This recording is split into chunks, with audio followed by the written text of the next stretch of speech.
Vad kommer den här idén ifrån från början?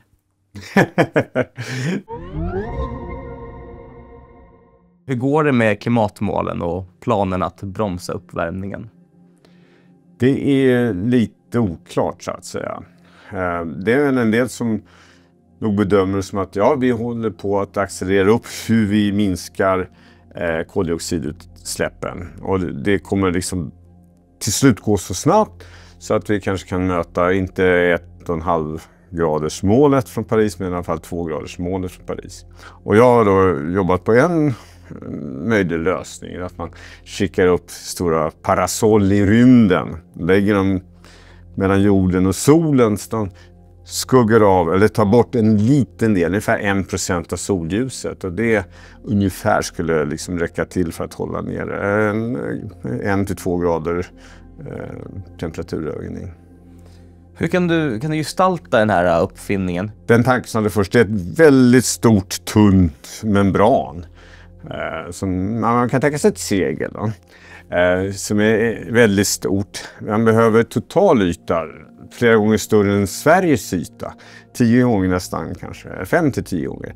Så det är väldigt mycket, men det gör man inte med en enda rymdfarkost, utan det blir väldigt många rymdfarkoster som kanske var och en har en gånger 1 kilometer stort tunt membran.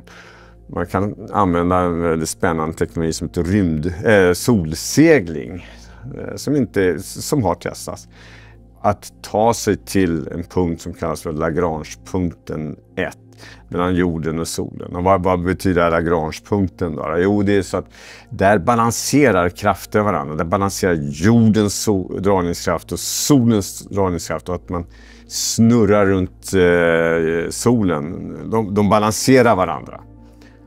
Sen är det ytterligare lite krafter, och det är just att det är solseglingen, det här stora tunna membranet då liksom, det skulle ta bort solljuset som annars skulle träffa jorden, och då blir det en liten studs på det här, och det är en liten kraft faktiskt, så det måste man kompensera för, då får man ta sig ytterligare lite närmare solen, men det är ändå så att det är inte mer än 1,5% av avståndet från jorden till solen, 5 gånger avståndet till månen ungefär.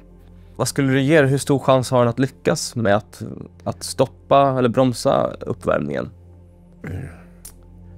Jag tror att det definitivt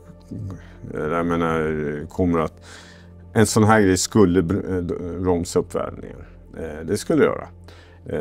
Det som inte är säker på, det är hur mycket avskuggning behövs. En del bedömningar säger att det räcker med 0,5% för att stoppa allting. Andra säger att det behövs minst 2% mer. Så alltså, där är ju en osäker. Men givet att det blir tillräckligt många procent så kommer det garanterat stoppa uppvärmningen. Vad kommer den här idén ifrån från början? Nej, men alltså jag tänkte på det själv liksom sådär, och men det visar sig alltid om man har en bra idé, man är inte först på det. Alltså man tittar i litteraturen och så det är andra som har liksom haft liknande idéer först. Men jag hävdar att det här får vi det första som visar på att det faktiskt skulle vara realistiskt att göra det från jorden. Tidigare man tänkte, oj, det är så mycket som måste skickas upp för jorden, det går aldrig. Man kanske måste bygga det från månmaterial, eller man tar asteroider eller någon sådana där saker. Men tack vare nya raketer, och det är framförallt Elon Musk och hans SpaceX-raketer, den här stora Commander och Starship, så har kostnaden att skicka upp någonting i rymden sjunkit mot vad det tidigare var för 10 år sedan till vad det kan vara om 10 år, med faktor 100, kanske faktor 1000. Och då blir det inte orimligt dyrt att skicka upp allt där, trots att vi talar om miljoner ton. Det är väldigt mycket massa som ska skickas upp. Så det är inget litet företag, det är det inte. Men teknologin under de närmaste 10-15 åren, så ser vi 2040 så här, men hur går det med klimatutvecklingen? I bästa fall så behöver vi inte det här.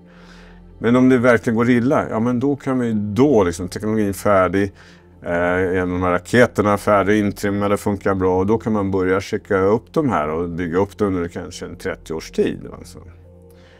Så det är tanken. Och behöver du inte, ja, då har vi i och för sig utvecklat en hel del intressant teknik vad gäller solsegling till exempel, som vi kan använda för att transportera grejer i rymden mellan planeter och asteroider.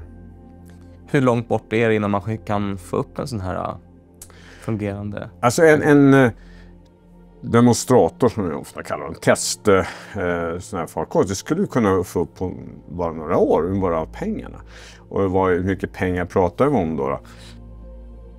Ja, runt 100 miljoner kronor skulle man behöva för att ordentligt kunna designa en sån här, för att skicka upp den för att få bort den. Då. Och då pratar vi om en prototyp?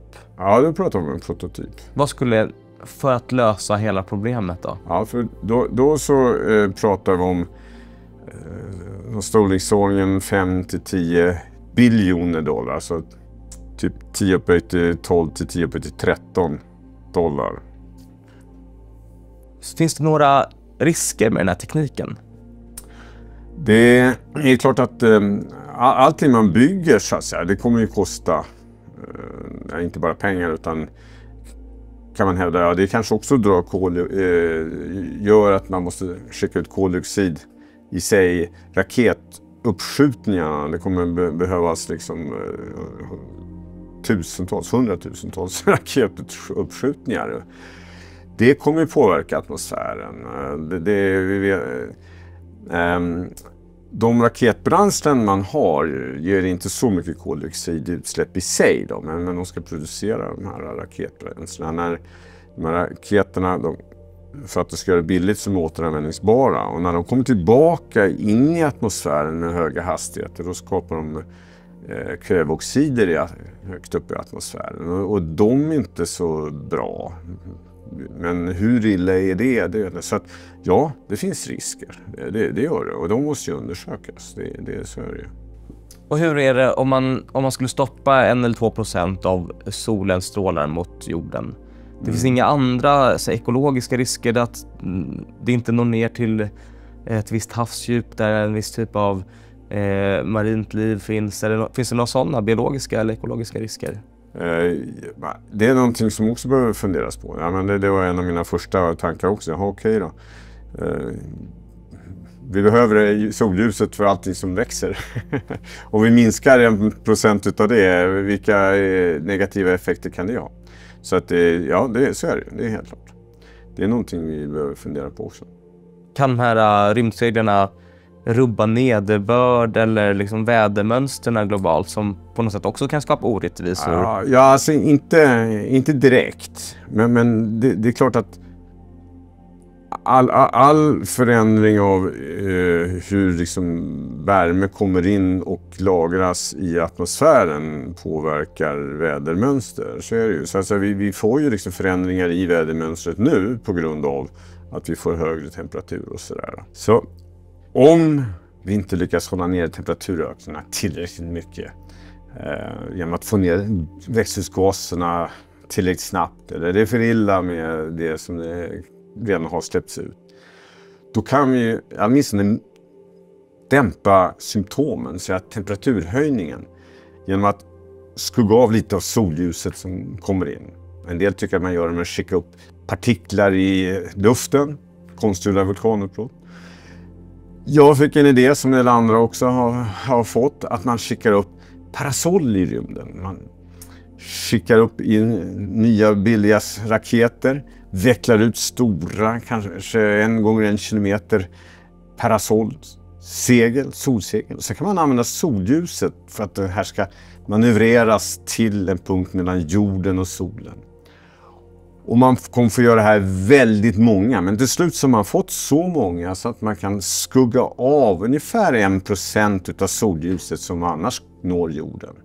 Och med det så bör man kunna kompensera 1 till 2 grader värme här på jorden.